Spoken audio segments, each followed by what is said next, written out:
దర్శన్ శరణ్యతో గొడవ పడుతూ అసలు నీతో కాపురం చేయడం కలిసి ఉండడం నాకు ఏమాత్రం ఇష్టం లేదు.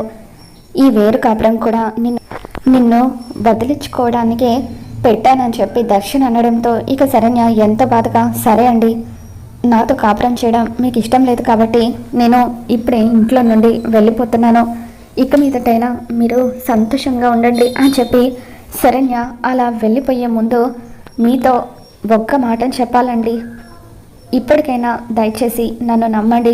ఆ లెటర్ నేను రాయలేదు, లెటర్కి నాకు ఎటువంటి సంబంధం లేదు, అలాగే ఆ కిడ్నాప్కి నాకు కూడా ఎటువంటి సంబంధం లేదని చెప్పి శరణ్య బయటకు వెళ్ళిపోతుంది. ఇక దాంతో గతంలో శరణ్య తన గురించి రాసిన లెటర్ని, శరణ్య రాసిచ్చిన సరుకుల చీటిని రెండింటిని కూడా పక్కన పెట్టి దర్శన్ కంపేర్ చేస్తూ ఉంటాడు. గతంలో శరణ్య రాసిన ఈ లెటర్లో హ్యాండ్ రైటింగ్, ఇప్పుడు తను సరుకుల కోసం రాసిన ఈ హ్యాండ్ రైటింగ్ రెండు ఒకటి కాదు. అంటే ఖచ్చితంగా ఈ లెటర్ శరణ్య రాయలేదు. అంటే ఎవరో మా ఇద్దరి మధ్య అపార్థాలు సృష్టించడానికి ఈ లెటర్ని క్రియేట్ చేశారు. అయితే ఈ లెటర్ ఎవరు క్రియేట్ చేసి ఉంటారు అని చెప్పి దర్శన్ ఆలోచిస్తూ ఇంట్లో అందరినీ కూడా ఒకసారి గుర్తు చేసుకుంటాడు. ఇక అనన్యని ఇదంతా చేసి ఉంటుందని దర్శన్ గ్రహించి, అంటే అనన్య తన సొంత చెల్లెలి జీవితాన్ని నాశనం చేయడానికి, శరణ్యను నేను అపార్థం చేసుకోవడానికి ఈ లెటర్ రాసి ఉంటుందా అని చెప్పి ఆలోచిస్తూ కిడ్నాప్ విషయంలో కూడా ఏం జరిగిందో తెలుసుకోవాలని చెప్పి దర్శన్ రిసార్ట్కి వెళ్తాడు. ఇక అక్కడ ఫోన్లో శరణ్య ఫోటోని చూపిస్తూ గత నెల 20వ తారీఖున తను మీ రిసార్ట్లో ఉంది కదా అని చెప్పి అంటూ ఉంటే, ఈ అమ్మాయా సార్, ఈ అమ్మాయిని 23వ తారీఖున పోలీసులు అరెస్ట్ చేశారు అని చెప్పి అతను అంటూ ఉంటాడు. పోలీసులు ఆ కేసులో అరెస్ట్ చేశారు, కానీ పాపం ఆ అమ్మాయికి ఆ కేసుకి ఎటువంటి సంబంధం లేదు. ఆ అమ్మాయి చాలా అమాయకురాలు. ఎవరో కావాలని ఆ అమ్మాయి పేరు మీద రూమ్ బుక్ చేసి మరీ తనని ఇరికించారు సార్ అని చెప్పి ఆ రిసెప్షన్లో ఉన్న అతను చెప్పడంతో, అంటే కావాలని ప్లాన్ చేసి శరణ్యను ఇరికించారనమాట. అందుకే ఆ రోజు శరణ్య నాకు రిసార్ట్లో కనిపించలేదు. అయితే కిడ్నాప్ వెనక ఖచ్చితంగా ఎవరైతే శరణ్యను ఇరికించారో వాళ్ళ హస్తం ఉండే ఉంటుంది, ఎవరో తెలుసుకోవాలి అని చెప్పి దర్శన్ కారులో వెళ్తూ, అసలు ఎవరికి అంత అవసరం ఉంది, శరణ్య మీద అంత పగ ఎవరికి ఉంటుందని ఆలోచిస్తూ ఉంటే సమీర దర్శన్కి గుర్తొస్తుంది. సమీర కానీ ఒకవేళ నన్ను సొంతం చేసుకోవడానికి ఇదంతా చేసి ఉంటుందా, శరణ్య అడ్డు తొలగించుకోవడానికి చేసి ఉంటుందా అని చెప్పి, ఒకవేళ సమీర కనుక ఇదంతా చేసి ఉంటే నేను తనని జీవితంలో క్షమించను అని చెప్పి దర్శన్ అలా కారులో వెళ్తూ ఉంటాడు. ఒకసారి పోలీస్ స్టేషన్కి కూడా వెళ్తే అసలైన నిజం ఏంటో తెలుస్తుంది అని చెప్పి దర్శన్ పోలీస్ స్టేషన్కి వెళ్తాడు.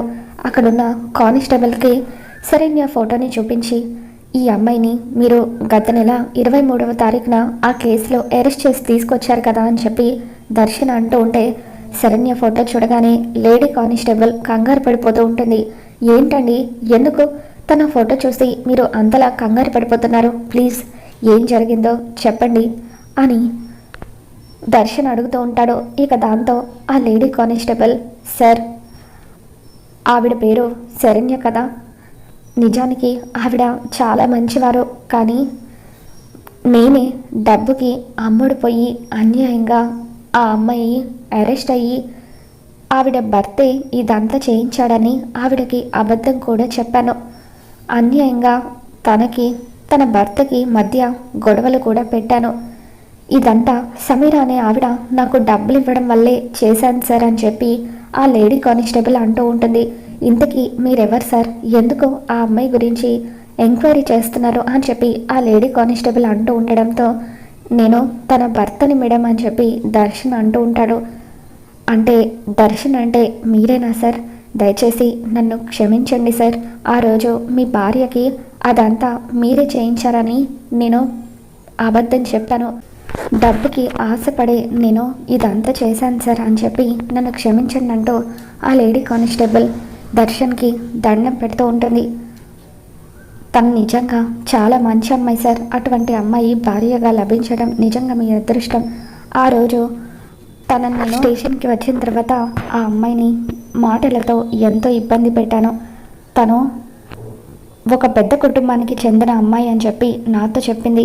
అయినా సరే అవన్నీ ఏమాత్రం పట్టించుకోకుండా తనని మాటలతో చాలా హింసించాను. కానీ తను మాత్రం తిరిగి నన్ను ఒక్క మాట కూడా అనలేదు. పైగా తన ఇంటి పరువు పోకూడదని చెప్పి తన అత్త వాళ్ళ గురించి ఒక్క మాట కూడా బయట పెట్టలేదు. ఈ మధ్య నాకు రోడ్డు మీద యాక్సిడెంట్ అవుతూ ఉంటే ఆ అమ్మాయి నన్ను కాపాడింది. ఈరోజు నేను ప్రాణాలతో ఉన్నానంటే దానికి కారణం శరణ్య గారే అని చెప్పి కానిస్టేబుల్ దర్శన్కి చెప్పడంతో శరణ్య మంచితనం తెలుసుకొని దర్శన్ ఇన్ని రోజులు శరణ్యని అర్థం చేసుకోకుండా నేను ఎంత మూర్ఖత్వంతో ప్రవర్తించానని చెప్పి దర్శన్ బాధపడుతూ ఉంటాడు. వెంటనే శరణ్యకు క్షమాపణ చెప్పాలనుకొని దర్శన్ బయలుదేరి వస్తూ ఉంటాడు. మరోపక్క శరణ్య రోడ్డు మీద నడుచుకుంటూ వెళ్తూ దర్శన్ అన్న మాటల గురించే ఆలోచిస్తూ ఉంటుంది.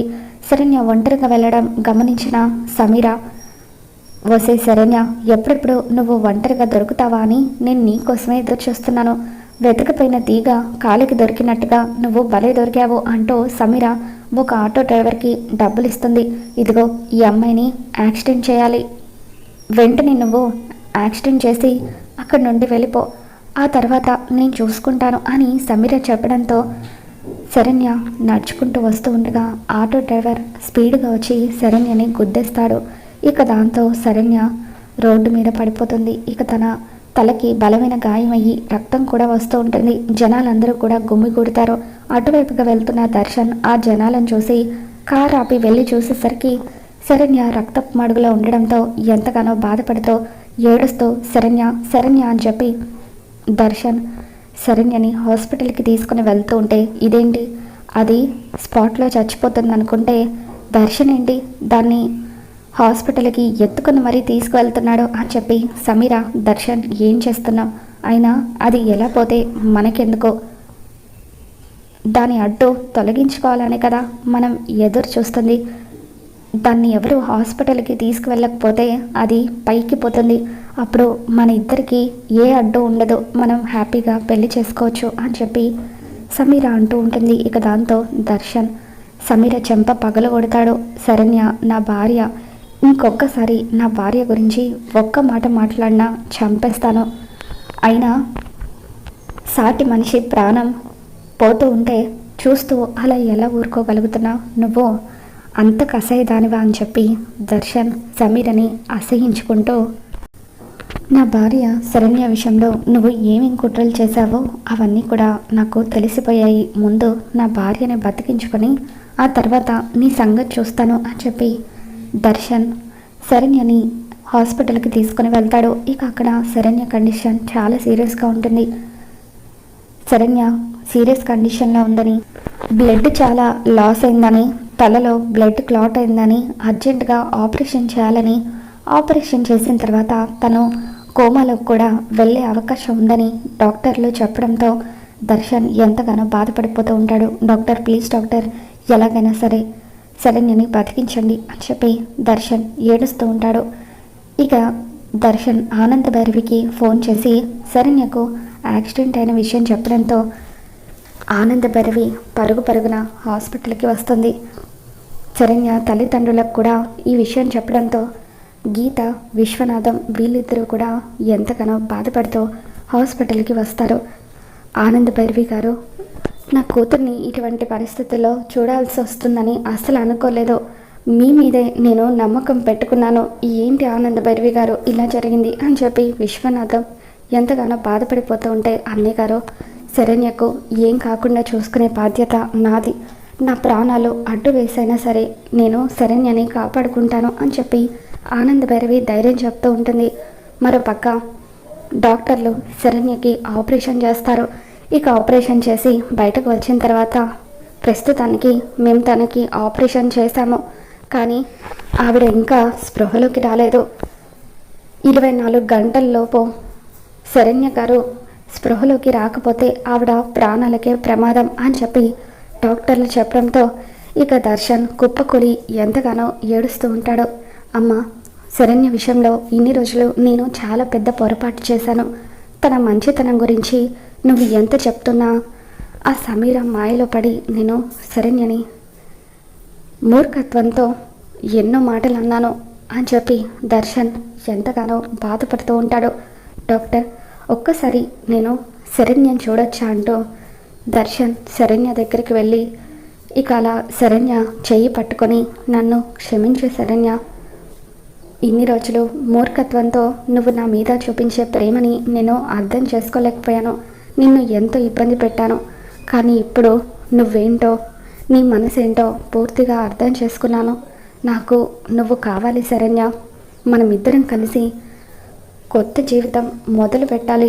ఒక్కసారి కళ్ళు తెరువు అని చెప్పి దర్శన్ ఎంతగానో బాధపడిపోతూ ఉంటే, ఇకప్పుడు దర్శన్ బాధను చూసి ఆనంద్ కూడా చాలా బాధపడుతూ ఉంటుంది. మరి రాబోతున్న ఎపిసోడ్లో ఏం జరగబోతుందో మళ్ళీ మన ఛానల్లో తెలుసుకుందాం. ఈ వీడియో మీకు నచ్చినట్లయితే తప్పకుండా లైక్ చేయండి.